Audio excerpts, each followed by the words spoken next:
Have you ever gone to the doctor and got your labs run and the results come back and they say, looks great, I'll see you next year. And you think, but I don't feel my best and my body is definitely not dropping weight. This doesn't make sense. This is an all too often common story. So in this video, I'm going to explain the difference to you between conventional lab ranges and functional lab ranges and how you can use that to benefit yourself in your weight loss journey. My name is Courtney Jacobs and I'm a functional nutritionist. I help people, women specifically, off the yo-yo health cycle so that they can hit their goal weight and learn how to keep that for the rest of their life. I myself have gained and lost the same 60 to 70 pounds 5, 6, 7 times. I don't even know how many. And I used information that is in these videos to help me get to goal weight and to be able to keep it off for the rest of my life.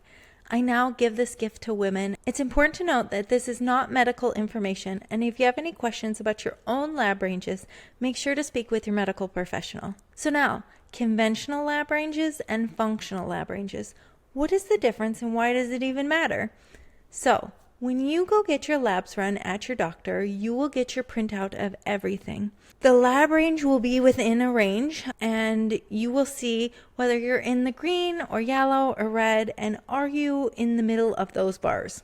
And most people get their labs, they're in the middle of all the bars, maybe 1 or 2 is off. The doctor says, that's okay, that's common, normal. And then you think, oh, this is what is healthy is in between these markers. But conventional lab ranges, how that marker is set up is in your area, your lab ranges will be very different than in my area. What they do is they take an average of everyone getting that lab run. So let's say you're getting your A1C run or your thyroid. They take an average of everyone getting that lab and then they choose where the marker is. So it's not what is optimal health, it is what is the average. Conventional lab ranges are also pathologic lab ranges. What that means is, so when you have your lab markers here, on the other side right here is disease.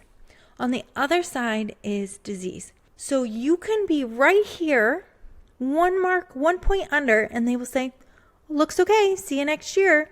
And yet one on the other side is a diagnosable disease. So you're walking towards that. That's what we call a prodromal period. Have you heard of that before? Let me explain. There's a 5 to 15 year period of time where our bodies start saying, Mayday, Mayday, Mayday. I am not okay. But we go get our labs run and they say, looks great, see you next year. What's happening is the body is walking towards disease. And the lab markers continue to change slowly over years, but because you're still within that range, nobody's flagging you. Now here's what functional lab ranges are. Functional lab ranges are designed by functional medicine practitioners of what is an optimal thyroid. If you have optimal health, what is that window?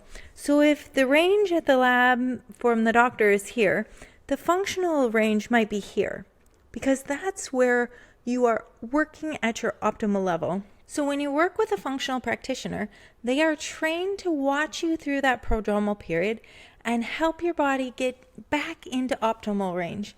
So let's say here's the lab range for the doctor, for conventional, and here's the functional lab range. When we see your lab right here for, let's say, thyroid, we know that you're going to want to do different things to support your thyroid to help it get back into optimal range.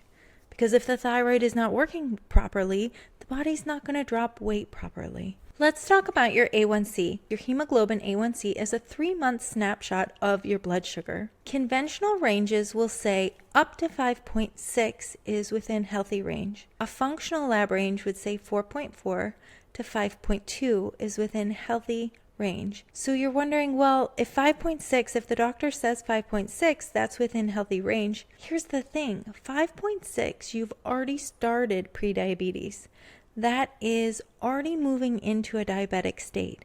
So you can have a lab range that comes in the clear with the doctor, yet your body is already moving into a prediabetes state. When that happens, there's metabolic dysfunction, there's typically insulin resistance, and when there's blood sugar issues, the body holds on to weight and we crave carbs and it makes dieting so much harder. So here's just one example of a lab range that, if we're not looking at it through a functional lens, can really trip our body up and make weight loss harder. Something important to note is we often follow diets and we blame ourselves when our body's not dropping weight. We're trying all of the things and we're so frustrated and we think it must be us and we feel like a failure.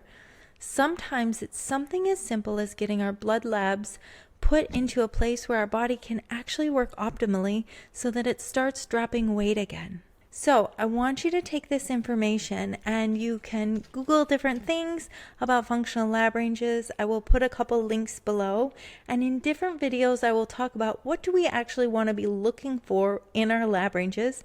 But this video, I just wanted to explain to you the difference between conventional and functional.